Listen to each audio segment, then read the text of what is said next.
Hey friends, welcome back to the channel. My name is Ben Lee. Today we're going to be talking about why some of the biggest names in private equity and hedge funds have been pouring a lot of money into vacation rental and short-term rental portfolios as a means of diversifying some of their assets and portfolio risk. Let's jump in. Okay, so here's my take.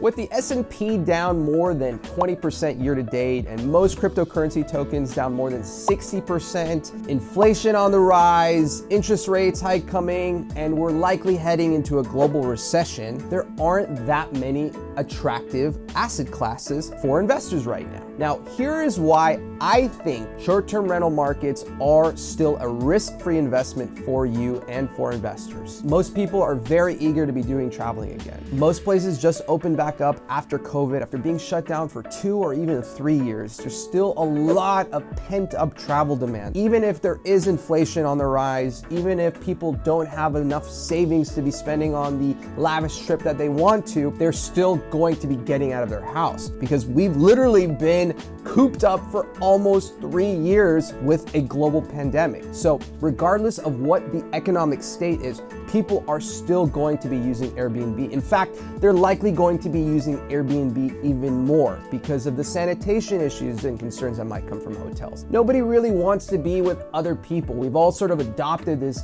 new kind of isolationism mentality. So the ideal vacation for most families right now is having their own property, their own space. They don't have to share community things with other people. So as a result, we're going to be seeing a lot of investments going into the short-term rental markets. In Costa Rica, we're still seeing 10, 15, even 20% returns on short-term rental properties. We've got 70 to 80% occupancy, meaning these places are being booked up in low season and high season. In fact, there's not really even a differentiation between low season and high season anymore. It's really just one season. So as a result, the investors and the property owners who are running these Airbnb businesses are making a lot of cash. Work from home has also changed this dramatically. Even though there are a lot of big companies who have now required their staff to come back into work in the office, when you've got 3-day weekend holidays or you've got flex schedules, people are starting to realize that you don't need to be working in urban environments anymore and that you could be traveling to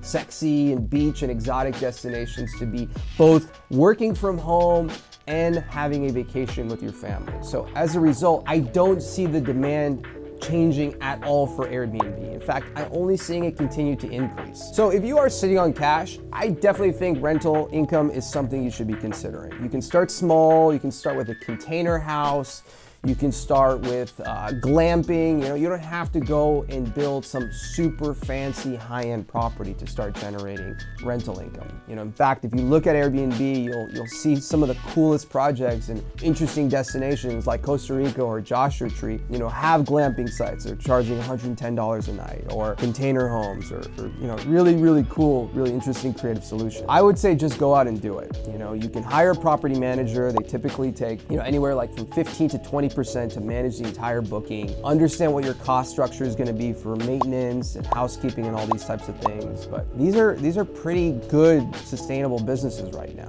There are a lot of people who have learned how to optimize their properties or their vacation rentals for short-term rentals, and they're not hurting as bad as some of the investors who've been a little bit too heavy in portfolio markets or crypto. So that's what I have to say about this new asset class. I'm going to be a little bit more bullish on some of the Airbnb opportunities here in Costa Rica as well as in the United States. I look forward to hearing if you guys have been doing some of that, or if you've got anything you want to share. Feel free to drop a like, send me a comment, write me a message, and I hope you hit subscribe because I'll see you in the next video.